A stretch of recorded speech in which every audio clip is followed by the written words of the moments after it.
অনেক ভিডিও দিচ্ছি আমার কলমিটা নিয়ে, সেভাবে দেওয়া হয়নি।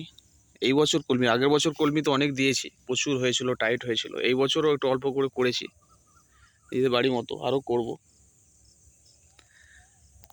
এই 20 দিনের গাছ লাগিয়েছিলাম, এত টাইট হয়ে গেছে, এই প্রথম কাটবো। পাতাগুলো সুন্দর লগলগে হয়েছে, সাথে সাইডে অনেক দুর্বা ঘাস হয়ে গেছে, এগুলোকে আমি আজকে পরিষ্কার করব। আর পরিষ্কার না করলেও এই কলমি গাছ এই আজই কেটে দেবো না, এরপরে সাইড থেকে অসংখ্য ব্রাঞ্চ এসে পুরো টাইট করে দেবে। তো অটোমেটিক্যালি দুর্বা গাছকে চাপা দিয়ে দেবে। তো তবু আমি সাইডের গাছগুলো করব। গত বছর এর ডবল করেছিলাম, এবছর অতটা করেছি, কারণ অনেক হয়ে যায়, গরুকে খাওয়াতে হয়। আর এই সাইডেও তবু লাগাবো, যদি জায়গা পড়ে থাকে। আমি নোটে পুঁই টুই আরও করেছি, সেটা লাগাবো। দেখা যাক, আজকে করবো। এর মেনলি হচ্ছে চিকিৎসা হচ্ছে, এর রোগ বলতে এর পাতা এরকম দেখুন, এই দেখুন অলরেডি লেগে গেছে। গত সপ্তাহে আমি দিয়েছি। মেনলি পাতার জন্য একতারাটা দিয়ে যেতে হবে, খুব ঘন ঘন না, 10 দিন 12 দিন ছাড়া ছাড়া। আর এছাড়া তো তেমন কিছু রোগ নেই যে বলবো। এর গোড়া পচার সমস্যা নেই, গাছ ঢলে পড়ার সমস্যা নেই, মেনলি পাতায়। যত কাটবেন পাতা তত ব্রাঞ্চ আসবে।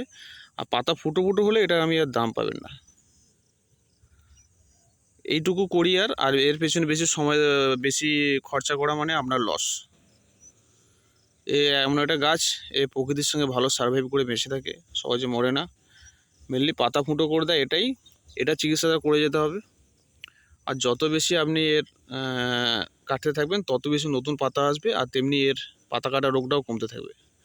তবুও 15 দিন ছাড়া অন্তত ওই একতারাটা ইউজ করুন, বাড়বে। আর এটাকে আমি ভিডিওটাকে দীর্ঘায়িত করব না, খালি দেখাবো গাছটা কেমন হয়েছে। এরকম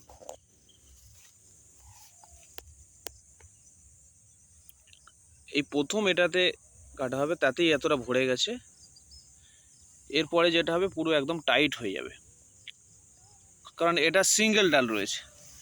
এবার এর কাটা মানে এর সাথে আরও 4-5টা করে বেরোবে, মানে এই জায়গাটা পুরো টাইট হয়ে যাবে। আর টাইট মানে সে একদম সে ধনে পাতা যেমন হয়ে টাইট হয়ে যায়, সেরকম টাইট হয়ে যাবে। অনেক অনেক ধন্যবাদ জলমাটি জীবনচক্র চ্যানেল থেকে। ভিডিওটি ভালো লাগলে, যে ইনফরমেশানটা আমি দিলাম ভালো লাগলে, তবে লাইক কমেন্ট শেয়ার করবেন ও সাবস্ক্রাইব করবেন। অনেক অনেক ধন্যবাদ জলমাটি জীবনচক্র চ্যানেল থেকে।